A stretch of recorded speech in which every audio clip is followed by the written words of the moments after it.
আল্লাহ তাআলা বলেন, যখন একদল অপর দলকে দেখতে পাইল, ক্বালা আসহাবু মূসা ইন্না লামুদরাকুন, মূসা আলাইহিস সালামের সাথীরা বলতেছে, মূসা ধরা পড়ে গিয়েছি, মূসা আজকে আর বাঁচার কোনো উপায় নাই, ধরা তো পড়ে গেছি। কারণ সামনে এরা, আরেক দিকে সমুদ্র, হয়তো এদের অস্ত্রের আঘাতে মরতে হবে, নাইলে সমুদ্রে পড়ে মরতে হবে, আজকে আর বাঁচার কোনো উপায় নাই। মূসা আলাইহিস সালাম তো নিজের বুদ্ধিতে আসেন নাই, এই পথে মূসা আলাইহিস সালামকে আসার নির্দেশ যিনি দান করেছেন তিনি কে? আল্লাহ তাআলার কথা অনুযায়ী আসছে। মূসা আলাইহিস সালাম তাদের এই কথার বিপরীতে জবাব দিচ্ছেন। এরা বলে, ইন্না লামুদরাকুন, মূসা ধরা পড়ে গিয়েছি। আর মূসা আলাইহিস সালাম বলেন, ক্বালা কাল্লা, কখনোই ধরা পড়ব না। কেন ধরা পড়ব না? এই প্রশ্ন করার আগেই তিনি জবাব দিয়ে কেমন যেন জানায়া দেন, ধরা পড়ব না এর কারণ হলো, ফেরাউন যত সৈন্য নিয়ে আসুক না কেন, তার সাথে যত সৈন্য সামন্ত থাকুক না কেন, আমাদের সাথে হয়তো অস্ত্র নাই, লোকবল নাই, শক্তি নাই, তবে ধরা পড়ব না এর অন্যতম কারণ হলো, ইন্না মাইয়া রব্বি, আমার সাথে আমার রব আছে। আল্লাহ তাআলার কাছে বলি, আল্লাহ আপনি আমাদেরকে সিরাতে মুস্তাকিমের উপরে অটল অবিচল রাখেন। সিরাতে মুস্তাকিম কোনটা?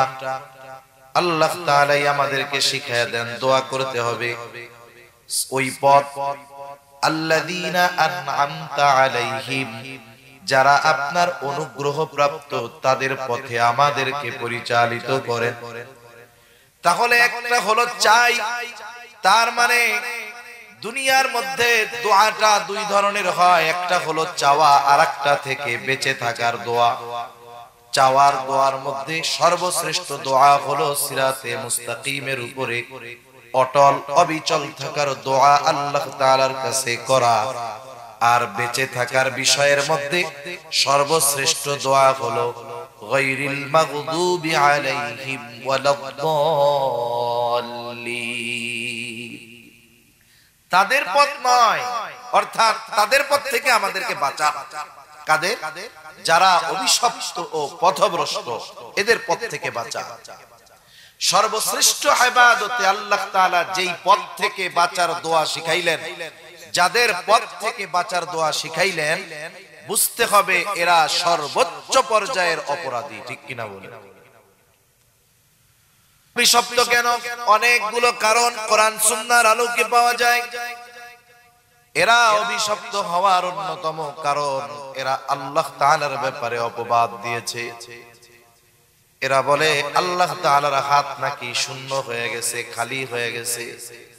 আল্লাহ তাআলা বলেন, ওয়াকালাতিল ইয়াহুদু ইয়াদুল্লাহি মাগলুলা গুল্লাত আইদিহিম ওয়া লুইনু বিমা ক্বালু। আল্লাহর ব্যাপারে অপবাদ দিয়ে বলে আল্লাহ তাআলার হাত খালি হয়ে গেছে, ছোট হয়ে গেছে। এই কথা বলার দ্বারা তারা আল্লাহ তাআলার ব্যাপারে মিথ্যা অপবাদ দিয়েছে। আর আল্লাহ তাআলা বলেন, ওয়া লুইনু বিমা ক্বালু, এই কথা বলার কারণে তাদের উপরে লানাত। শুধু তাই না, নবী রাসূলগণ তাদের উপরে লানত দিয়েছেন। আল্লাহ তাআলা বলেন, লুইনাল্লাযীনা কাফারু মিন বানি ইসরাঈলা আলা লিসানি দাউদ ওয়া ঈসা ইবনে মারইয়াম। আল্লাহ তাআলা বলেন, দাউদ আলাইহিস সালাম তাদেরকে লানত দিয়েছে, মারইয়াম আলাইহিস সালাম তাদেরকে লানত দিয়েছে। তারা হলো এমন এক জাতি যারা নবীদেরকে হত্যা করেছে। পৃথিবীতে এমন কোন জাতি নাই যারা তাদের নবীকে হত্যা করেছে, কিন্তু এরা করেছে। জাকারিয়া আলাইহিস সালামকে হত্যা করেছে, ইয়াহইয়া আলাইহিস সালামকে হত্যা করেছে, ঈসা আলাইহিস সালাতু ওয়াস সালামকে হত্যার অপচেষ্টা তারা করেছে, মারইয়াম আলাইহিস সালামকে অপবাদ দিয়েছে। এই রকম অনেকগুলো কারণে এরা অভিশপ্ত। আমি যে আয়াতগুলো আপনাদের খিদমতে তিলাওয়াত করেছি, এই আয়াতগুলোর আলোকে আরো কয়েকটা বিষয় ইনশাআল্লাহ আমরা আলোচনা করব। তবে মূল কথা বোঝার আগে কয়েকটা কথা একটু জেহেন দিয়ে খেয়াল দিয়ে শুনলে আমাদের বাকি কথাগুলো আশা করা যায় বুঝতে সহজ হয়ে যাবে। এই যে বনি ইসরাইলীরা, এদের আদি নিবাস ইব্রাহিম আলাইহিস সালাতু ওয়াস সালামের এক সন্তান ইসমাঈল আলাইহিস সালাম। ইসমাঈল আলাইহিস সালামের আরেক ভাই ছিল, ইসমাঈল আলাইহিস সালামের ভাই ছিল ইসহাক আলাইহিস সালাম। ইব্রাহিম আলাইহিস সালামকে পরে আল্লাহ তাআলা আরেকটা সন্তান দিয়েছেন ইসহাক আলাইহিস সালাম। ইসহাক আলাইহিস সালামের ছেলের নাম ইয়াকুব আলাইহিস সালাম। তাহলে ইয়াকুব আলাইহিস সালামের দাদা হলো ইব্রাহিম আলাইহিস সালাম। ইয়াকুব আলাইহিস সালামের আরেকটা নাম হলো ইসরাঈল। এই ইয়াকুব আলাইহিস সালামের সন্তানদের সংখ্যা ছিল 12 জন। 12 জনের মধ্যে একজন ইউসুফ আলাইহিস সালাম। এই 12 সন্তানের মধ্যে একজনের নাম ছিল ইহুদা অথবা ইহুজা। এখান থেকেই বনি ইসরাইলের ইহুদি গোত্র। আর ধর্ম হিসাবে প্রসিদ্ধি লাভ করেছে মুসা আলাইহিস সালামের সময়, মুসা আলাইহিস সালামের মাধ্যমে। তা আপনারা ইউসুফ আলাইহিস সালামের ঘটনা জানেন। ইউসুফ আলাইহিস সালাতু ওয়াস সালাম কুয়ার মধ্যে ফালায়া দিছে। এক সময় জেল খাইটা ইউসুফ আলাইহিস সালাম মিশরের সর্বোচ্চ পাওয়ারের অধিকারী হইছে। ওই সময়টাতে গোটা আরবের মধ্যে দুর্ভিক্ষ চলতেছে। ইউসুফ আলাইহিস সালাম ওই যে বাদশার দেখা স্বপ্নের ব্যাখ্যা দিয়ে দিয়েছিলেন, এই ব্যাখ্যার আলোকে বাদশা আগের থেকেই যেই 7 বছর ফসল ভালো হয়েছে এত পরিমাণ সে সংরক্ষণ করছে, গুদামজাত করছে যে দুর্ভিক্ষের সময় সে তার নিজের দেশের চাহিদা পূরণ করেও আশেপাশের দেশের মানুষকে খাদ্যশস্য দিতে পারছে। যখন ইয়াকুব আলাইহিস সালামের অন্যান্য সন্তানেরা জানতে পারছে যে মিশরে এরকম অবস্থা, তাদের সম্পদের অভাব নাই, খাদ্যশস্যের অভাব নাই, তাদের কাছে গেলে এগুলো পাওয়া যাবে, ওরা 10 জন আসছে। ইউসুফ আলাইহিস সালাম ওই 10 ভাইকে চিনে ফেলছে, আর এক ভাইকে ইয়াকুব আলাইহিস সালাম ওদের সাথে যাইতে দেয় নাই, চিনে ফেলছে। তা যাই হোক, সর্বশেষ উভয়ের সাথে পরিচয় হলো। ইউসুফ আলাইহিস সালাম সবাইকে মাফ করে দিলেন। ইউসুফ আলাইহিস সালাম বাবাকে বললেন যে আপনি সকলকে নিয়ে ফিলিস্তিন থেকে তথা জেরুজালেম থেকে মিশরে হিজরত করে চলে আসেন। কেন? ওই সময় সারা আরবের মধ্যে দুর্ভিক্ষ চলতেছে আর মিশরে কোনো অসুবিধা নেই, চলে আসছে। দীর্ঘকাল বনি ইসরাইল এখানে থাকছে। একটা সময় কিপ্তি বংশ বনি ইসরাইল বংশের উপরে প্রভাব বিস্তার করেছে।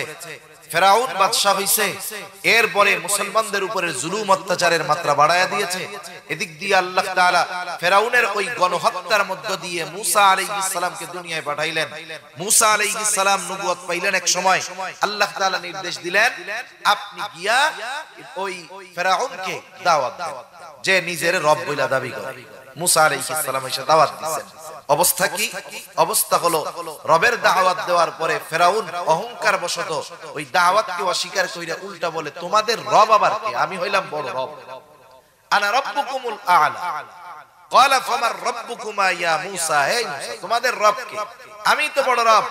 এইবার সর্বশেষ তার অবাধ্যতা যখন চূড়ান্ত পর্যায়ে পৌঁছায় গেল, আল্লাহ তাআলা নির্দেশ দিলেন, পয়গম্বর মূসা আপনি বনি ইসরাইলদেরকে নিয়ে মিশর ছেড়ে চলে যান।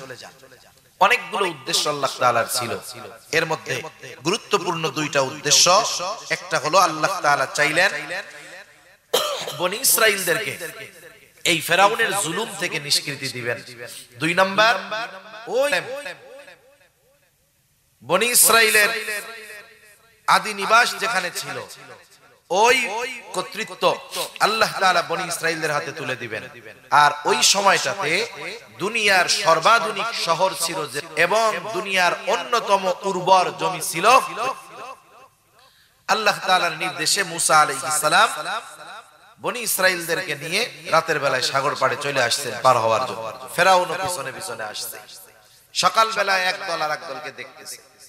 ফেরাউন তো চিন্তা করে আজকে শেষই কইরা দিব, আর ওরা চিন্তা করতেছে আজকে আর বাঁচার কোনো উপায়। আল্লাহ তাআলা সেই কথা কোরআনুল কারীমের মধ্যে বলেন। আল্লাহ তাআলা বলেন, ফালাম্মা তারা আল জামআনি ক্বালা আসহাবু মূসা ইন্না লামুদরাকুন।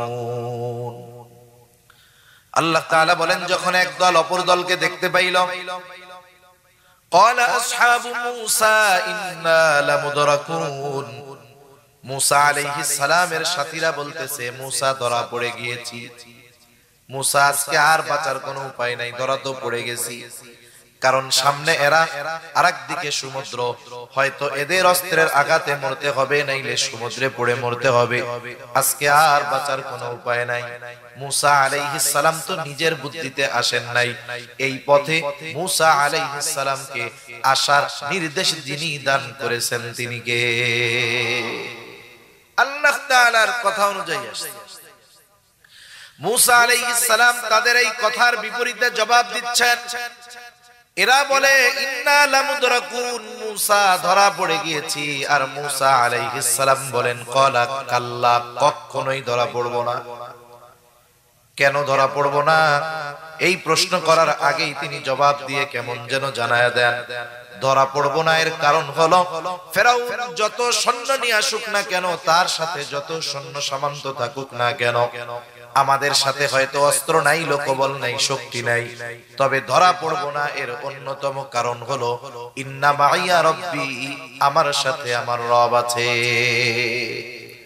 আরে রব যদি সাথে থাকে, দুনিয়ার সব যদি বিপক্ষে চলে যায়, কোনো কিছু আসে যায় না। হিজরতের সময় রাসূলুল্লাহ সাল্লাল্লাহু আলাইহি ওয়াসাল্লাম মক্কা থেকে মদিনা হলো উত্তর দিক, নবীজি কৌশলগত কারণে রওনা দিয়েছেন দক্ষিণ দিকে।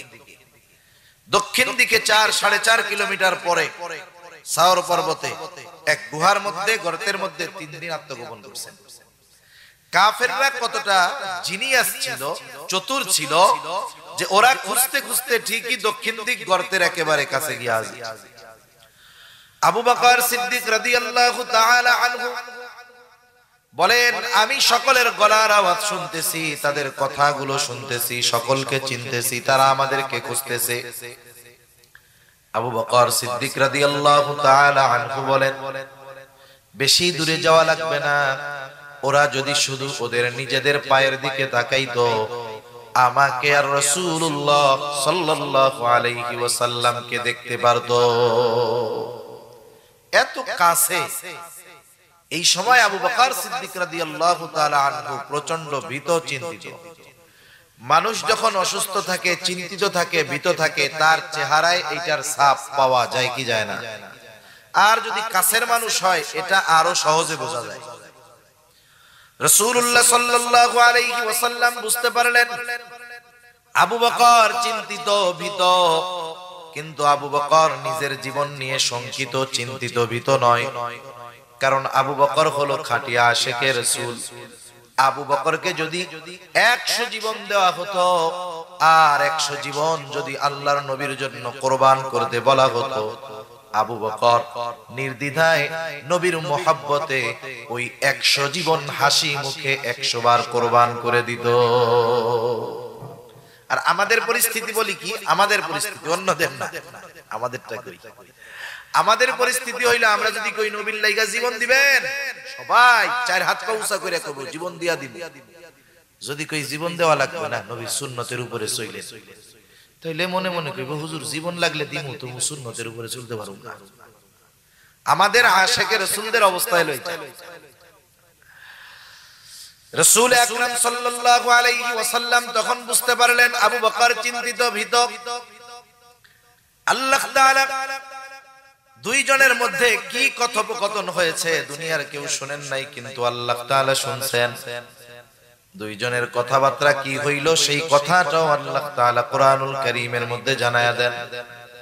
নবীজি আবু বকরকে বলতেছে, লা তাহজান ইন্নাল্লাহা মা'ানা। ও আবু বকর, ওরা যত কাছে আসুক না কেন, তুমি চিন্তা কইরো না, ভয় পাও না। এই গর্তের মধ্যে শুধু তুমি আর আমি দুইজন, তা নয়, ইন্নাল্লাহা মা'ানা, আমাদের দুইজনের সাথে যিনি আছেন তিনি কে? মুসা আলাইহিস সালাম বললেন, ইন্না মাইয়া রব্বি, আমার সাথে রব আছে। সায়াহদিন, যিনি পথ দেখায়া এই পর্যন্ত আনছে, তিনি বাকি পথটাও এখনই দেখায়া দিবে। আল্লাহ তাআলাও পথ দেখায়া দিলেন। আল্লাহ তাআলা বলেন, ফাআউহাইনা ইলা মূসা আন ইদরিব বিআসাকাল বাহর ফানফালাকা ফাকানা কুল্লু ফিরকিন কাত-তাউদিল আযীম। আল্লাহ তাআলা বলেন, আমি মুসা আলাইহিস সালাতু ওয়াস সালামের কাছে প্রত্যাদেশ প্রেরণ করলাম, ওহী পাঠাইলাম যে আপনি লাঠি দিয়ে সাগরের উপরে আঘাত করেন। মুসা আলাইহিস সালাম কারণ জিজ্ঞাসা করলেন না, আল্লাহ লাঠি দিয়া বাড়ি দিলে কি হবে? মুমিনের কাজ হলো আল্লাহ তাআলা নির্দেশ করবে, মুমিন কারণ খুঁজবে না, সে সাথে সাথে আল্লাহ তাআলার ওই আদেশ বিনা যুক্তিতে, বিনা তর্কে, বিনা প্রশ্নে আমলে পরিণত করবে। এটা হলো মুমিনের কাজ। আমাদের অবস্থার ব্যতিক্রম, আমরা আল্লাহ তাআলার বিধি নিষেধ আসার পরেও কারণ কেন এটা করলো, কেন এটা করলো, এই কেন কেন করতে গিয়া সব শেষ। মুসা আলাইহিস সালাতু ওয়াস সালাম সাথে সাথে লাঠি দিয়ে সাগরের উপরে আঘাত করলেন। লাঠি দিয়ে সাগরের উপরে আঘাত করার সাথে সাথে ফাংফালাক, সাগরটা ফেটে বিদীর্ণ হয়ে গেল, দুই ভাগে বিভক্ত হয়ে গেল। ফাকানা কুল্লু ফিরকিন কাত্তাউদিল আযীম, দুই ভাগ এবার দুই দিকে সরে পাহাড় সদৃশ উঁচু দেয়ালের মতো হয়ে গেছে। পানি উঠা উপরে দেয়ালের মতো হয়ে গেল, মধ্য দিয়ে শুকনা রাস্তা। বনি ইসরাইলের 12 গোত্রের জন্য 12টা শুকনা রাস্তার ব্যবস্থা আল্লাহ করলেন।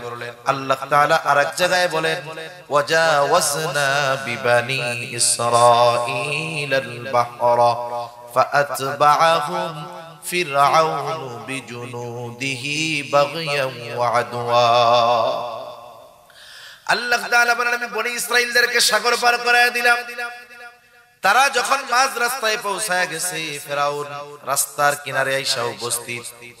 ফেরাউনও খুব ভালো মতো জানে এই রাস্তা আমার জন্য নিরাপদ না।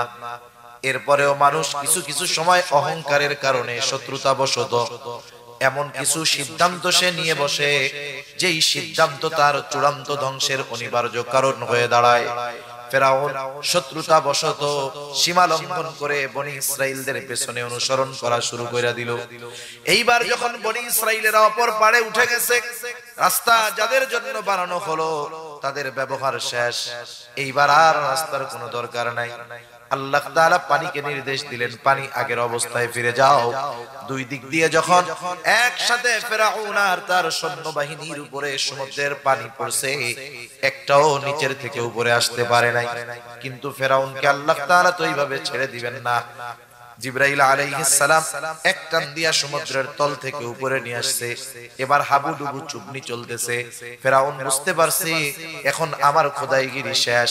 এইবার নিজের খোদাইগিরি বাদ দিয়া আল্লাহ তাআলার উপরে ঈমান আনার ঘোষণা দেয়। আল্লাহ তাআলা বলেন, হাত্তা ইযা আদরাকাহুল গরকু ক্বালা আমানতু আন্নাহু লা ইলাহা ইল্লাল্লাযী আমানাত বিহি বানু ইসরাঈলা ওয়া আনা মিনাল মুসলিমিন। যখন হাবুডুবু খাচ্ছে, এইবার বলে আমি ঈমান আনলাম, আল্লাহ ছাড়া কোনো ইলাহ নাই। বনি ইসরাইল যার উপরে ঈমান আনছে আমিও তার উপরে ঈমান আনলাম।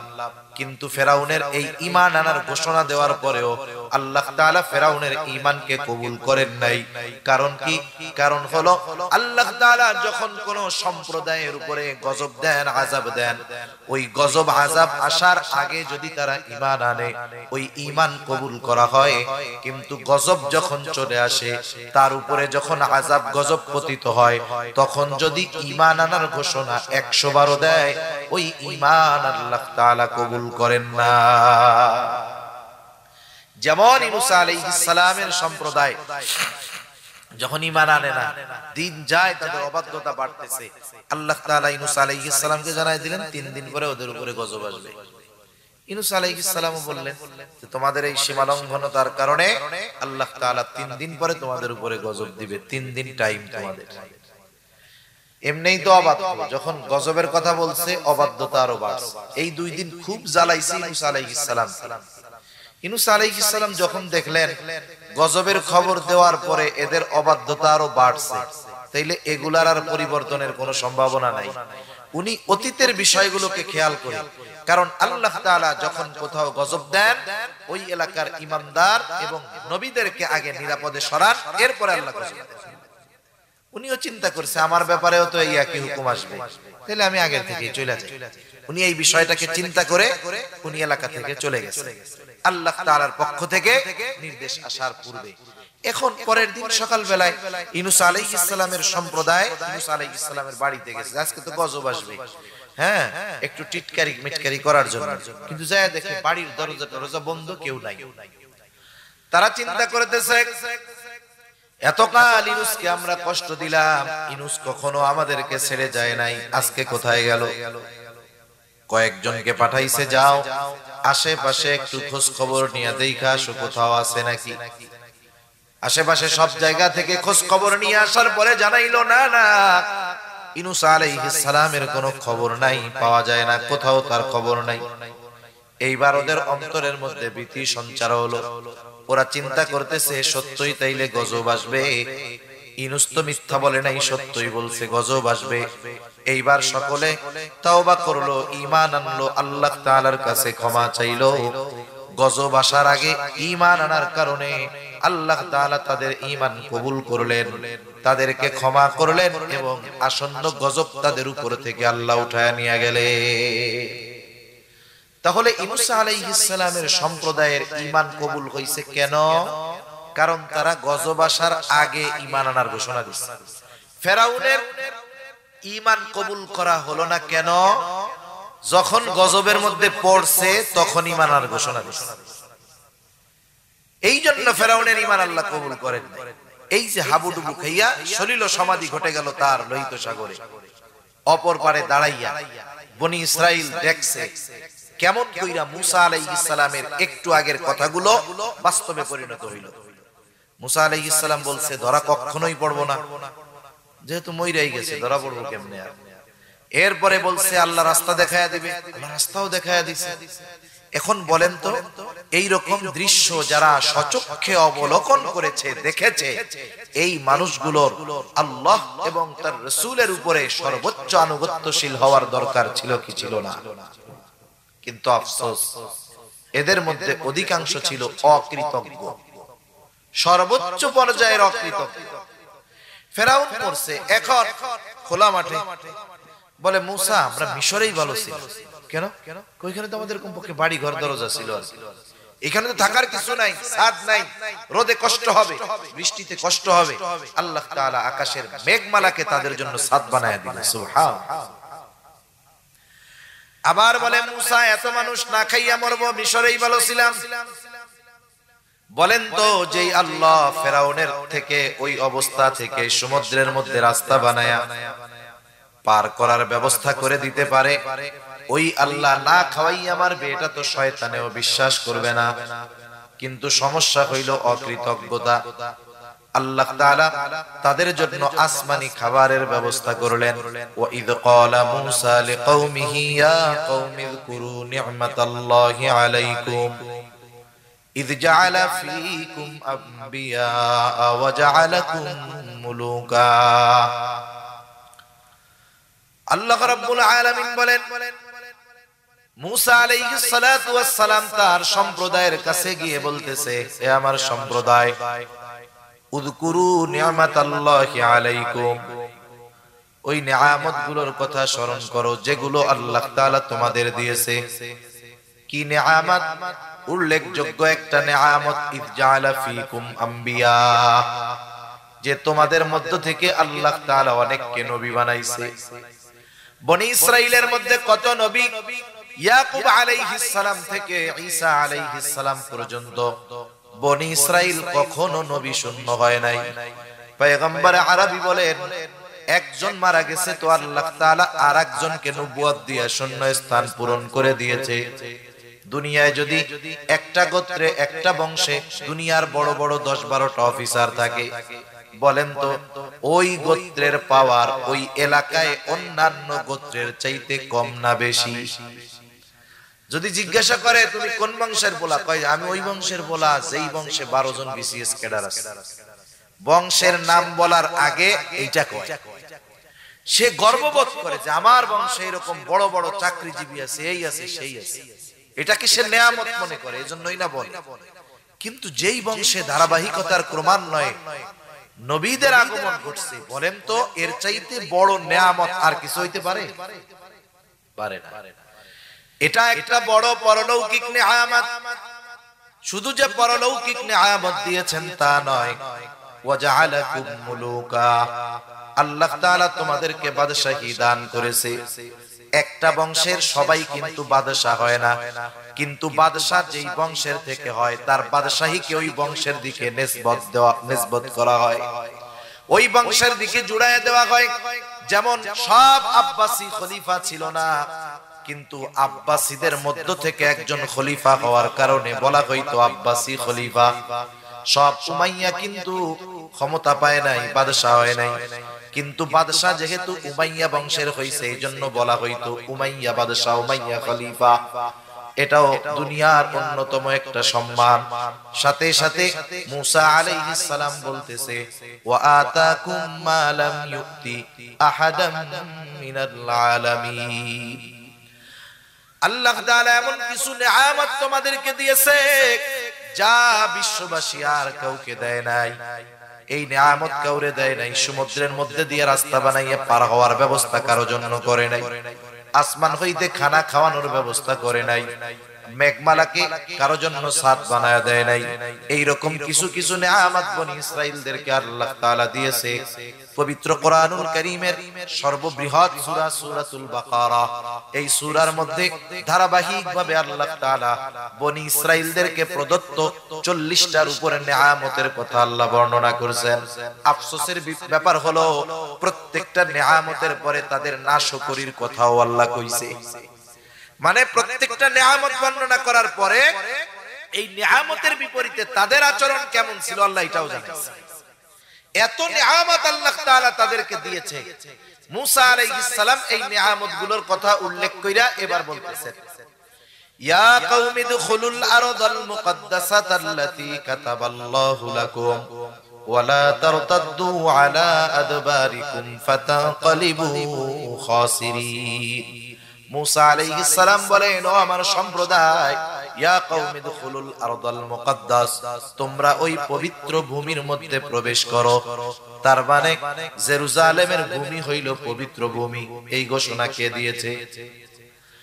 আল্লাহ তাআলা জানায় দেন।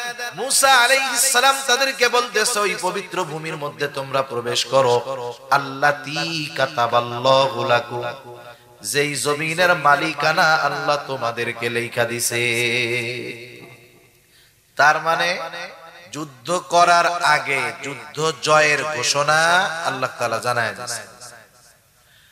তবে তোমরা সামনের দিকে চলতে থাকবা, খবরদার পিছু হটবা না, সামনে যা থাকে থাক। ওয়ালা তারতাদ্দু আলা আদবারিকুম ফাতানকালিবু খাসিরিন, যদি তোমরা পিছু হটো ক্ষতিগ্রস্তদের অন্তর্ভুক্ত হয়ে যাইবা। বনি ইসরাইলের ওরা কেমন যেন মনে মনে কয়, মুসা কি কোন, ক্ষতিগ্রস্তের অন্তর্ভুক্ত তো হমু না, কারণ আমরা যামই না, আমরা যুদ্ধ করবই না, তাহলে ক্ষতিগ্রস্তের আর কি আছে। এত সুন্দরভাবে নিয়ামতের কথা বইলা দরদ দিয়া মুসা আলাইহিস সালাম যখন তাদেরকে এই কথা বললেন, ওরা কি বলতেছে মুখের উপরে?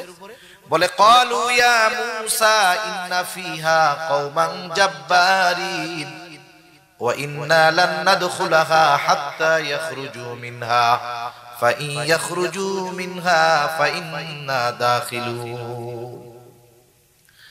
তারা বলে, মুসা, ওইখানে একটা শক্তিশালী সম্প্রদায় আছে, ইন্না লান নাদখুলাহা হাত্তা ইয়াখরুজু মিনহা, তারা যতক্ষণ না ওইখান থেকে বের হবে ততক্ষণ আমরা ওইখানে প্রবেশ করব না।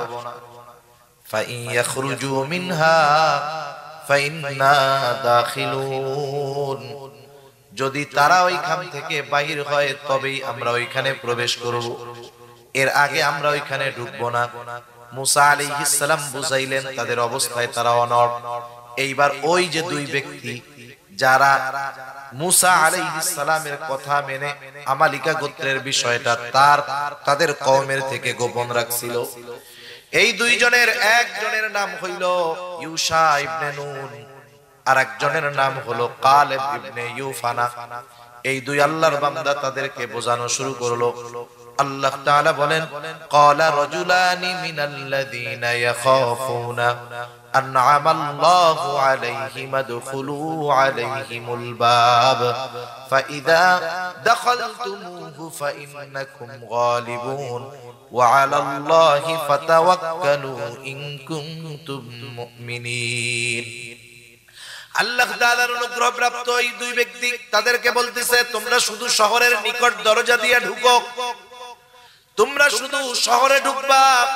ফাইদা দাখালতুমুহু ফাইন্নাকুম গালিবুন, তোমরা ঢুকবা আর তোমাদের বিজয়ী বানায়া দিবেন কে? আর একটু জোরে কোন কে? কিন্তু বড় দুর্ভাগ্য তাদের, কেমন কপাল পোড়া চিন্তা কইরা দেখেন। তারা বলে না আমরা ঢুকবো না। ওরা বলে ওয়া আলাল্লাহি ফাতাওয়াক্কালু ইন কুনতুম মুমিনিন।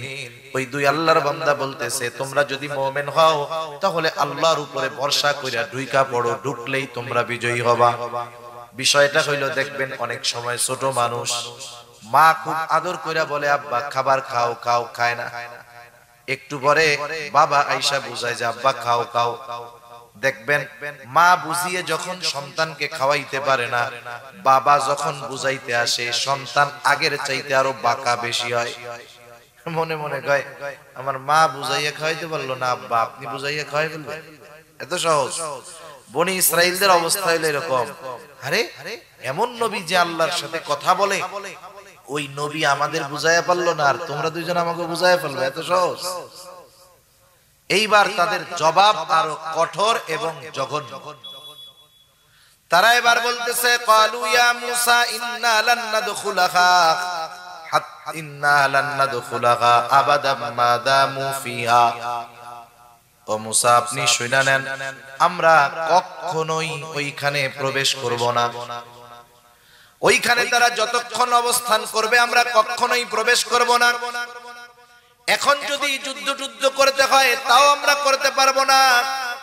যদি যুদ্ধই করতে হয় আপনি আর আপনার রব গিয়ে জিহাদ করেন। তারা বলতেছে ফাযহাব আনতা ওয়া রাব্বুকা ফাকাতিলা ইন্না হাহুনা কাঈদুন। বনি ইসরাইলেরা এবার বলতেছে যে আপনি আর আপনার রব গিয়ে জিহাদ করেন, আমরা এখানে বসলাম। এখান থেকে আমরা কি পাইলাম? এক নম্বরে পাইলাম যে এরা সর্বোচ্চ পর্যায়ের অকৃতজ্ঞ ছিল, সবাই না অধিকাংশ। দুই নাম্বার এরা সর্বোচ্চ পর্যায়ের অবাধ্য ছিল, অবাধ্য। আর যখন জবাব দিছে যে যুদ্ধ আমরা তো করতে পারবো না, আপনি আর আপনার রব গিয়ে, এর দ্বারা সর্বোচ্চ পর্যায়ের সীমা লঙ্ঘন করছে। আসেন একটা উদাহরণ দিলে বুঝতে সহজ হবে। একজনের বাবা তাকে আদেশ করছে যে তুমি এই কাজটা করো, কথার কথা বলছে তুমি এই জিনিসটা পরিষ্কার করো। এখন ওই সন্তান যদি বাবার এই আদেশ অমান্য করে তাহলে সে অবাধ্য হবে, ঠিক কিনা বলেন? মানে নেই। কিন্তু উল্টা যদি বলে আমি পারবো না আপনি করেন, তাহলে সে সীমা লঙ্ঘনকারী হবে। ওদের অবস্থা হলো ওইরকম, নিজেরা করে নাই এখন নাই, আবার বলতেছে আপনি আর আপনার রব গিয়ে যুদ্ধ করেন, আমরা বসলাম, আমরা যুদ্ধ করতে পারবো। অধিকাংশ মুফাসসিরিনে কেরাম এই জায়গায় সাহাবায়ে কেরামের বিষয়টা আনছেন বদরের যুদ্ধের। এখানে যুদ্ধ জয়ের সংবাদ দেওয়ার পরেও এরা যুদ্ধ করতে রাজি হয় না। আর বদরের যুদ্ধের প্রেক্ষাপট ছিল সম্পূর্ণ ভিন্ন। ইতিহাস যারা জানেন, মুসলমানেরা মদিনা থেকে ওই ধরনের বড় যুদ্ধের প্রস্তুতি নিয়ে বাইর হয়। উদ্দেশ্য মূলত ছিল আবু সুফিয়ানের বাণিজ্য কাফেলাকে ঝাটিকা আক্রমণ করা। আবু সুফিয়ান যখন বুঝতে পারছে, তখনও তো তিনি মুসলমান হন নাই, উনি আবু জেহেলকে খবর পাঠায়া দিছে আমাদের বাণিজ্য কাফেলা আক্রান্ত হতে পারে, তুমি সৈন্য পাঠায়া দাও। আবু জেহেল 1000 সশস্ত্র কাফের নিয়ে চলে আসছে। আবু সুফিয়ান যখন নিরাপদ পথ পেয়ে গেছে, এইবার সে আবার খবর পাঠাইছে তুমি এবার ফিরে যাও, আমরা নিরাপদে চলে আসছি, এখন আর সাহায্য লাগবে না। কিন্তু ওই যে বললাম, কিছু মানুষ অহংকারের কারণে সীমা লঙ্ঘন করে এমন সিদ্ধান্ত নেয় যেটা তার চূড়ান্ত ধ্বংসের কারণ হয়ে দাঁড়ায়। আবু জেহেল চিন্তা করতেছে এইবারই তো সুযোগ, সব শক্তি নিয়ে আসছি এদের বিরুদ্ধে যুদ্ধ করতে, এখন কি ফিরে যাব? এই চান্সে যদি ওদের সাথে যুদ্ধ করতে পারি তাহলে ইসলামকে পুরোপুরি মূলোৎপাটন করে ফেলতে পারি। এই উদ্দেশ্য নিয়ে পরিস্থিতি এরকম যে যুদ্ধ না করে আর উপায় নাই। নবীজি চিন্তিত কি করা যায়। সাহাবায়ে কেরামদেরকে নিয়ে পরামর্শে বসছেন। প্রথম পরামর্শ চাইলেন মুহাজিরদের, কারণ এই যুদ্ধে মুহাজিরেরা বাহিরের কোন শত্রুর মুখোমুখি হবে না। কেউ বাবার বিরুদ্ধে লড়াই করবে, কেউ ভাইয়ের বিরুদ্ধে করবে, কেউ সন্তানের বিরুদ্ধে করবে। মুহাজিররা তাদের কথা হইল, ইয়া রাসূলুল্লাহ, আমরা যুদ্ধ করার জন্য প্রস্তুত। সংখ্যায় বেশি হলো আনসারেরা। তাদের পরামর্শ নবীজি চাইলেন, যুদ্ধ তো করতেই হবে, তোমাদের মতামত কি, তোমাদের পরামর্শ কি বলো। আনসারদের মধ্য থেকে সাদ বিন মুআজ রাদিয়াল্লাহু তাআলা আনহু দাঁড়ায় গেলেন, বলে, ইয়া রাসূলুল্লাহ, আপনি আমাদের পরামর্শ চান, আপনি শুনেন। আপনি যদি আমাদেরকে সমুদ্রের পাড়ে দাঁড় করায়া দেন আর যদি নির্দেশ দেন যে তোমরা এই সমুদ্রের মধ্যে ঝাঁপায় পড়ো, এই নির্দেশ দেওয়ার পরে আপনি তাকায়া দেখবেন আপনার নির্দেশের পরে একটা মানুষও সমুদ্রের তীরে দাঁড়ায় না। আপনি পরামর্শ চাইতেছেন, আপনি তো অর্ডার করবেন, কিসের পরামর্শ? আরেকজন বলে, ইয়া রাসূলুল্লাহ, আমরা আপনার সামনে পেছনে ডানে বামে চতুর্দিকে অবস্থান নিয়ে এমন ভাবে যুদ্ধ করব আপনি সন্তুষ্ট হয়ে যাবেন। নবীজি এইবার 313 জন নিয়ে রওনা হইছেন। 100টা তলোয়ার আছে সাথে। ওই বছরই রোজা ফরজ হয়েছে। প্রচন্ড গরম, অস্ত্রবিহীন, ঘোড়াবিহীন, বাহন নাই, রোজা রেখে 313 জন মুসলমান 313 জন লড়াই করতে রওনা হয়ে গেছে 1000 সশস্ত্র কাফেরের বিরুদ্ধে। এই 313 জনের অস্ত্র হয়তো ছিল না, ঘোড়া ছিল না, সামরিক শক্তি ছিল না, কিন্তু এই 313 জনের এমন ঈমানি শক্তি ছিল, গোটা দুনিয়াও যদি তাদের বিরুদ্ধে লড়াই করত, এই 313 জনের ঈমানের কাছে তারা পরাজিত হয়ে যাইত।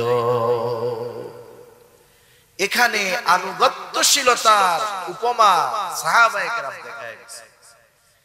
এই সাহাবা নবীজির সাথী যারা হইছে, এরা দুনিয়ায় আসার 1000 বছর আগে আল্লাহ তাআলা এদের প্রশংসা তাওরাতের মধ্যে করছে, ইনজিলের মধ্যে করছে। সাহাবায়ে কেরামের প্রশংসা স্বয়ং আল্লাহ তাআলা অতীতের দুই ধর্মের নবীর কাছে যেই কিতাব আল্লাহ নাজিল করেছেন সেই কিতাবের মধ্যে তাদের প্রশংসা করছে। আর আমরা কোরআন শরীফ খুললে শুধু বনি ইসরাইলের বদনাম পাই। কেমন আচরণ এরা করছে নবীর সাথে। আর আল্লাহ তাআলা সাহাবায়ে কেরামের আচরণে এতটা সন্তুষ্ট হয়েছে, বনি ইসরাইলের আচরণে আল্লাহ তাআলা ওদেরকে অভিশাপ বর্ষণ করছে। আর সাহাবায়ে কেরামের আচরণে আল্লাহ তাআলা তাদের উপরে সন্তুষ্ট, এই ঘোষণা আল্লাহ তাআলা দিয়েছে। সুবহানাল্লাহ। আল্লাহ তাআলা বলেন, রাদিয়াল্লাহু আনহুম ওয়া রাদু আন। এমনটা নয় যে ওরা আগে আল্লাহর উপরে সন্তুষ্ট হয়েছে তো এইজন্য আল্লাহ ওদের উপরে সন্তুষ্ট হয়েছে, তা না। বরং সাহাবায়ে কেরামের আচার আচরণ, মতাদর্শ, আখলাকে আল্লাহ তাআলা তাদের উপরে আগে সন্তুষ্ট, রাজি খুশি, তারাও আল্লাহর উপরে সন্তুষ্ট, রাজি খুশি। আল্লাহ প্রশংসা করেছেন সাহাবায়ে কেরাম। যখন তারা বলল, ফাযহাব আনতা ওয়া রাব্বুকা ফাকাতিলা ইন্না হাহুনা কাঈদুন, আর বেশি না, 5-6 মিনিটের মধ্যে শেষ। ফাযহাব আনতা ওয়া রাব্বুকা ফাকাতিলা ইন্না হাহুনা কাঈদুন, মুসা আপনি আর আপনার রব গিয়ে জিহাদ করেন, আমরা এখানে বসলাম। বনি ইসরাইলীদের এই আচরণে মুসা আলাইহিস সালাম কতটা কষ্ট পেয়েছেন এর পরের কথার দ্বারাই এটা বোঝা যায়। মুসা আলাইহিস সালাম এবার আল্লাহর কাছে বলে, ক্বালা রাব্বি ইন্নী লা আমলিকু ইল্লা নাফসি ওয়া আখি ফাফরুক বাইনানা ওয়া বাইনাল কওমিল ফাসিকিন। মুসা আলাইহিস সালাম বলতেছে, ও রব, ইন্নী লা আমলিকু ইল্লা নাফসি ওয়া আখি, আমার নিজের উপরে আর আমার ভাইয়ের উপরে ছাড়া আর কারো উপরে নিয়ন্ত্রণ নাই। এদের মধ্যে ওই দুই ব্যক্তিও শামিল, ইউশা ইবনে নুন আর কালেব ইবনে ইউফানা। তার মানে এরা ছাড়া আর কারো উপরে আমার নিয়ন্ত্রণ নাই। সুতরাং ফাফরুক বাইনানা ওয়া বাইনাল কওমিল ফাসিকিন।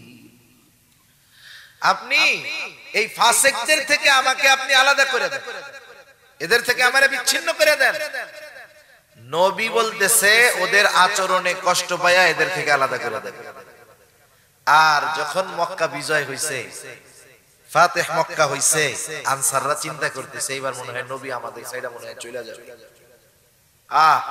কি মোহাব্বত, কি ভালোবাসা সাহাবায়ে কেরামের নবীর প্রতি, নবীর সাহাবায়ে কেরামের প্রতি। এই যে আনসারেরা ইসলামের জন্য এত সহযোগিতা করছে, নবীজি তাদের উপরে এত সন্তুষ্ট, যেই কাবা ছেড়ে যখন হিজরতে নবীজি যাচ্ছেন কত কষ্ট বেদনা যন্ত্রণা অন্তরে নিয়ে গেছেন। আর সাহাবায়ে কেরাম আনসারদের আচরণে নবীজি জানাইলেন তোমরা কান্নাকাটি কইরো না, আমি তোমাদের কাছেই ফিরে আসবো, তোমাদের কাছেই থাকবো। আর মুসা আলাইহিস সালাম বলতেছে আল্লাহ এদের থেকে আপনি আমারে আলাদা করে দেন, এদের থেকে আমাকে আপনি পৃথক করে দেন। তাহলে এদের আচরণে মুসা আলাইহিস সালাম কতটা কষ্ট পাইছে। এখন এদের এই আচরণের কারণে দুইটা জিনিস। প্রথমত আল্লাহ তাআলা মুসা আলাইহিস সালামকে সান্ত্বনা দিয়েছেন। পরের আয়াতের লাস্টে বলেন ফালা তাসা আলাল কওমিল ফাসিকিন, আপনি এদের আচরণে কষ্ট পাইয়েন না। শুনে নেন, এদেরকে একটু সাময়িক শাস্তি আমি দিয়া দিব। কি? ক্বালা ফাইন্নাহা মুহাররামাতুন আলাইহিম 40 সানা ইয়াতিহুনা ফিল আরদ। আল্লাহ তাআলা বলেন আমি তাদের জন্য এই জমিনকে 40 বছর নিষিদ্ধ করে দিলাম। ওই সময় তারা অবস্থান করতেছিল তিহ প্রান্তরে। এই ঘটনার পরে প্রতিদিন সকাল বেলা ওরা উঠে মিশরের উদ্দেশ্যে রওনা দিত। একেবারে সকাল হইলে মিশরের দিকে হাঁটা শুরু করত। সন্ধ্যা পর্যন্ত একাধারে পথ চলার পর সন্ধ্যার সময় তাকায় দেখতো সকালে যেখান থেকে হাঁটা শুরু করছে সন্ধ্যার সময় আবার ঠিক সেই জায়গায় এসে উপস্থিত। এক ময়দানে 40 বছর আল্লাহ ওদেরকে সারাদিন শুধু হাঁটাইছে। যেই জিনিসটা শুধুমাত্র শহরে প্রবেশ করলে পেয়ে যাইত, ওই জিনিসটা পাইতে তাদের 40 বছর বিলম্ব হয়ে গেছে। এর মধ্যে মুসা হারুন আলাইহিস সালাম দুনিয়া থেকে চলে গেছেন। আল্লাহ তাআলা ইউশা ইবনে নুনকে নবুয়াতি দিয়ে ওই সময়ের মানুষেরা ওনার নেতৃত্বে আমালিকা গোত্রের বিরুদ্ধে জিহাদ করছে। আল্লাহ তাআলা পুনরায় বনী ইসরাইলদেরকে জেরুজালেমের কর্তৃত্ব ফিরায় দিয়েছে। এরপরে দীর্ঘকাল তারা ওইখানে থাকছে, ঢুকছে বের হইছে, একবার তাড়ায় দেওয়া হয়েছে আর একবার ঢুকছে, এভাবে চলছে, যাওয়া আসার উপরে থাকছে। সর্বশেষ খ্রিস্টীয় প্রথম শতাব্দীতে চূড়ান্ত ভাবে ওদেরকে জেরুজালেম থেকে বের করে দেওয়া হয়েছে। খ্রিস্টানেরা বের করে দিয়েছে প্রথম শতাব্দীতে, আর ঢুকতে পারে না। এই যে আমরা ইতিহাস জানি যে বনী ইসরাইলের আদি নিবাস জেরুজালেম, ইহুদিরাও কিন্তু জানে। এই বিগত 2000 বছর এরা শুধু ওইখানে পুনরায় বসতি স্থাপনের প্রচেষ্টা করেছে, কিন্তু তারা সফল হতে পারে নাই। সর্বশেষ দ্বিতীয় বিশ্বযুদ্ধের পরে ব্রিটিশ এবং আমেরিকানদের সহযোগিতায় আর মুসলমান নামধারী শাসক গাদ্দারদের মুনাফিকির কারণে ওরা পুনরায় ওই বসতি স্থাপন করেছে।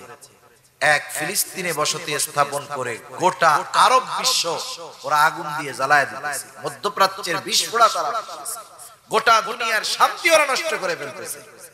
সেজন্য আমাদের উচিত ওদের ব্যাপারে জানা এবং ওদের সাথে ওদের ব্যাপারে অন্তরে ঘৃণা রাখা, এটা ঈমানি দায়িত্ব। আল্লাহ তাআলা মানা করছেন, ইয়া আইয়ুহাল্লাযীনা আমানু লা তাত্তাখিযুল ইয়াহুদা ওয়ান নাসারা আউলিয়া বা'দুহুম আউলিয়াউ বা'দ। হে ঈমানদারেরা, তোমরা ইহুদি নাসারাদের সাথে বন্ধুত্ব করবা না।